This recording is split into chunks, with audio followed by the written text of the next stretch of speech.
It's not just what you say, but how you say it. We do that with typefaces, with fonts. They've been called the voice of the page.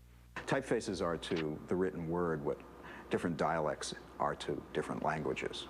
Different typefaces have different sensibilities, different traits, different characteristics. Stephen Heller is the author of more than 90 books on typography and graphic design.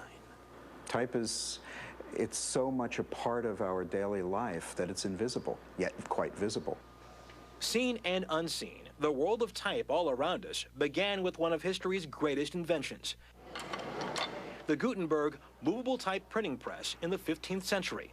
Typographers chose the lettering of ancient Rome as their model for what an ideal printed letter should look like. Since then, the look of a typeface depends in part on what it needs to do. This tiny, tiny type is some of the most demanding stuff in a newspaper. Jonathan Hoefler is a typographer whose firm redesigned the font for the Wall Street Journal's stock listings. The task, fit more information on a page. It's getting a lot narrower and a lot smaller.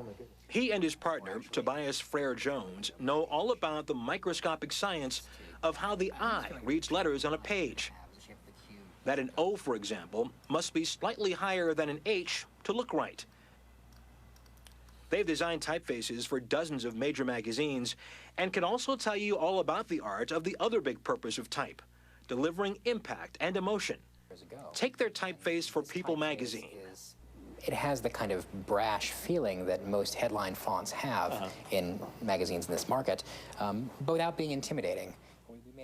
Hoefler says they achieve this effect by designing tall, lowercase letters, which have a friendly feel. But typefaces don't just communicate tone, they're also about identity. Every company wants to have an identity, and type is one of the ways of doing that. Logo fonts change slowly, but everywhere else, it seems change is the rule. The interesting thing about type is that every generation, and maybe every year, there is a type that kind of defines that moment. We now look at a face called Broadway and say that's typically 20s. In the 30s, they used these wonderful scripts called perfume types. Psychedelic type. You look at it now, and what do you say? You say the 60s. You say rock and roll. What about today? The digital revolution and the rise of the home computer play a big part in that answer. Anybody can play with type.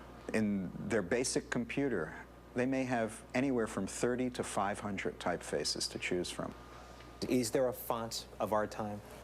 I think the font of our time is all fonts. I think it's the range of possibilities that is available.